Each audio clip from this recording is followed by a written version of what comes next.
नाज़रीन کرام، پاکستان سے براستہ ایران ترکی بذریعہ ریل یہ ایک ایسا منصوبہ ہے جو خطے کی تقدیر بدلنے جا رہا ہے۔ پاکستان سے براستہ تہران استنبول تک 6500 کلومیٹر ریلوے لائن پر ترقی کے وسیع مواقع موجود ہیں۔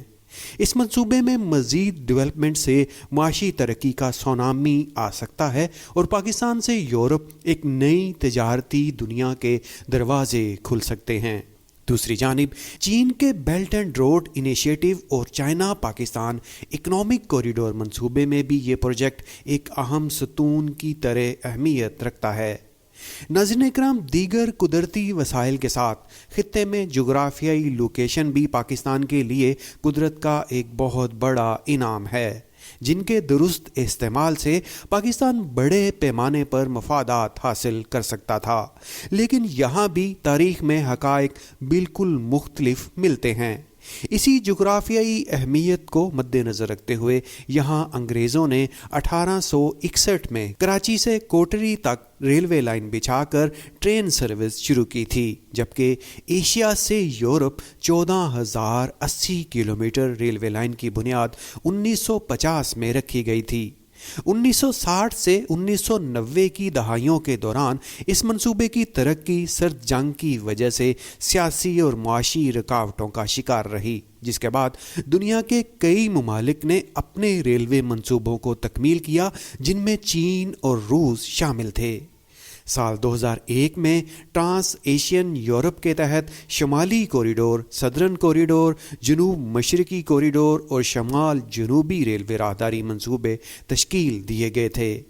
ناظرین، آزادی کے بعد 7,791 کلومیٹر طورخم بارڈر سے کراچی انگریز کا بنایا ہوا آپریشنل ریلوے ٹریک پاکستان کے حصے میں آیا تھا، جس میں 625 ریلوے اسٹیشن بھی شامل تھے جو ملک بھر کے شہروں اور قصبوں میں تعمیر کیے گئے تھے۔ 1961 میں صدر ایوب خان کے دور حکومت میں ریلوے کا 100 سالہ جشن منایا گیا۔ اس وقت Pakistan western and eastern railway خطے میں تیز رفتاری سے ترقی کر رہے تھے اور لاہور تا خانیوال الیکٹرک ٹرین چلانے کا منصوبہ تکمیل پا رہا تھا۔ پاکستان میں ریلوے کا نظام مستحکم اور معیاری بھی تھا۔ 1970 تک پاکستان ریلوے ایک نفع بخش اور سب سے بڑا سرکاری محکمہ تھا، جس پر بدقسمتی سے 70 ہی کی دہائی میں زوال آنے لگا اور ریلوے کا محکمہ نفع کی بجائے خسارے میں جانے لگا۔ 2011 تک پاکستان کا ریلوے محکمہ تقریباً تباہ ہو چکا تھا۔ اس دوران سینکڑوں کلومیٹر ریلوے ٹریک بند کر دیے گئے اور بعض اب تک بند ہیں، لیکن اسی دوران ترکی اور ایران کی جانب سے اسلام آباد سے استنبول تک 2009 کے منصوبے کے تحت ایک ٹرین اگست 2010 میں چلی تو فوراً ہی بنگلہ دیش اور بھارت نے پاکستان سے درخواست کی کہ اس ریلوے لائن کے ذریعے ان کو بھی ایران، ترکی اور بعد میں توسیع کے بعد سینٹرل ایشیا اور یورپ تک مال لے جانے کی سہولت فراہم کی جائے، جس کے بعد سال 2013 میں چین نے پاکستان میں بجلی، سڑک اور ریل کے لیے چائنا پاکستان اکنامک کوریڈور منصوبے کا آغاز کیا۔ اس منصوبے سے پاکستان ریلوے کی امید تو بندھی، لیکن ایک ایسے وقت میں کہ جب دنیا کی ٹرینیں ایک ملک سے دوسرے ملک بلکہ ایک خطے سے دوسرے خطے کو چلائی جا رہی تھیں۔ پاکستان ریلوے کی ترقی اور بحالی اور اپ گریڈیشن کا منصوبہ ML1 ملکی اندرونی مسائل کی وجہ سے تاخیر کا شکار ہوا اور ہوتا ہی چلا گیا، جبکہ چین پاکستان کو ان منصوبوں کی تکمیل کے لیے شراکت داری کے طور پر سرمایہ کاری کے مواقع دیتا چلا رہا ہے۔ ناظرین، جیسا کہ آپ کو معلوم ہوگا کہ جاپان، امریکہ، اسپین، فرانس اور چین جیسے ملکوں میں پیسنجر ٹرینوں کی حد رفتار 450 کلومیٹر فی گھنٹہ تک بڑھا دی گئی ہے۔ چین سینٹرل ایشیا سے یورپ تک ریلوے سروس شروع کر چکا ہے۔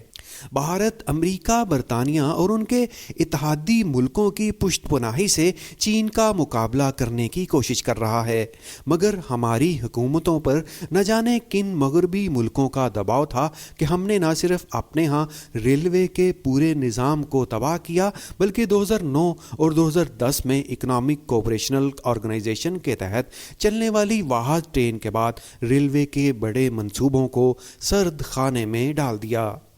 मार्च 2021 से ITT ट्रेन यानी इस्तांबुल तेहरान इस्लामाबाद ट्रेन का बाकायदा प्रोग्राम शुरू किया गया था, मगर यहाँ पाकिस्तान को अपने रेलवे ट्रैक अपग्रेड ना करने का खुमियाजा भुगतना पड़ा, क्योंकि ईरान में स्टैंडर्ड गेज का आगाज़ हो जाता है। इसलिए पाकिस्तान की ट्रेनों और इंजनों को यहाँ सामान दूसरी ट्रेनों में मुंतकिल करना पड़ता है। नाज़रीन इकराम, ईरान, पाकिस्तान और तुर्की ऐसे ममालिक हैं जिनके पास अहम समुद्री रास्ते और बंदरगाहें मौजूद हैं, जो Afghanistan, Azerbaijan, Kazakhstan, Tajikistan, Turkmenistan, Uzbekistan और किर्गिस्तान को समुद्री रास्तों से दुनिया के दीगर मुल्कों से तजारत की सहूलतें फराहम कर सकते हैं।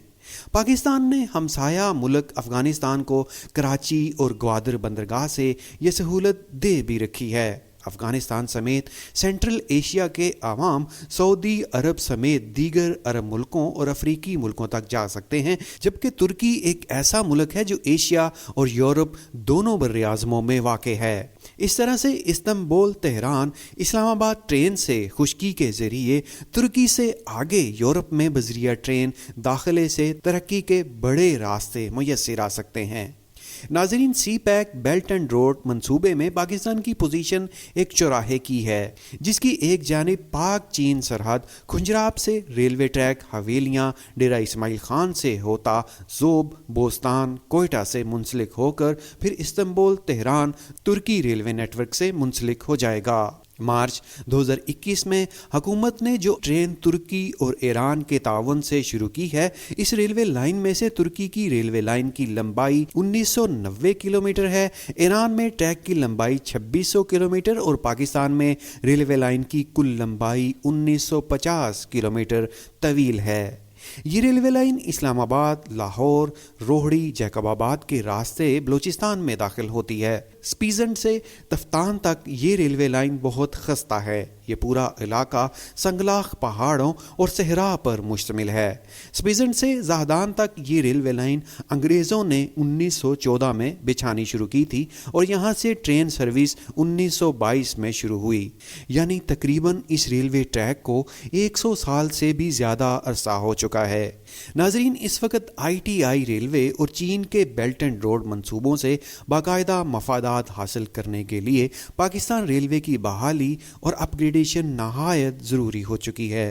पाकिस्तान की रेलवे लाइनें भारत और ईरान से मुंसलिक हैं और आइंदा इसका कवी इम्कान है कि जल्द ही चीन और अफ़गानिस्तान से भी पाकिस्तान रेलवे की लाइनें मुंसलिक हो जाएंगी। फिर जहां तक ताल्लुक Istanbul Tehran Islamabad train service का है, तो ये बुनियादी तौर पर इको ममालिक का मंसूबा है, जिसमें अफ़गानिस्तान समेत सेंट्रल एशिया के ममालिक भी जल्द शामिल हो जाएंगे और साथ ही साथ मुस्तकबिल करीब में ITI का मंसूबा चीन के वन बेल्ट वन रोड सी पैक मंसूबे के तहत चीन से और सेंट्रल एशिया में रूसी दौलते मुश्तरका के तहत रूस में दुनिया की सबसे तवील रेलवे लाइन से भी मुंसलिक हो जाएगा, जबकि तुर्की से मगरबी यूरोप और रूस से मशरकी यूरोप तक रेलवे नेटवर्क तक रसाई मुमकिन हो जाएगी।